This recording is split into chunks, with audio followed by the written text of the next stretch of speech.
Lord on whose hand the king leaned answered the man of God and said, behold, if the Lord would make, this was his error. Oh God, I need to show you something in this scripture here. This was the error of that man, not that he doubted. Doubt could be, how could it happen? And you keep quiet. But to say, even if God, that.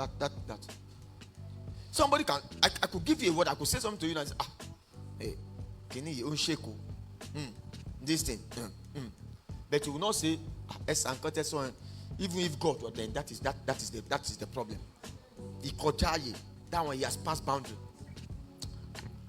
Then the Lord on whose hand the king leaned answered the man of God and said, behold, if the Lord would make windows in heaven. Did they create heaven and earth together? He said, even if the Lord will make windows in heaven, might this thing be? And Elisha told him, and he said, behold, thou shalt see it with your eyes, but you will not eat thereof.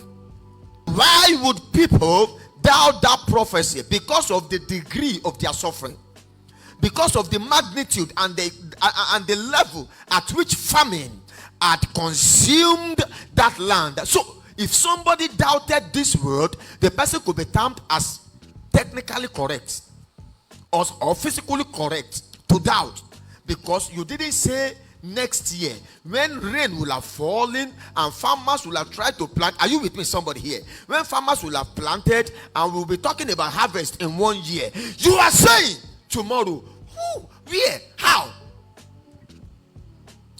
Yeah, how? How will something happen tomorrow? God cannot be limited. God cannot be limited. The problem with that chief on whose hand the king leaned, he was so close to the king, or Tuobani, so close to the king, and he looked at it. Samaria, our land, our city, the place we live. We knew when this famine had been, no food. In fact, it got to the extent that they were killing their children to eat. Can you imagine? You can understand that kind of famine in a land.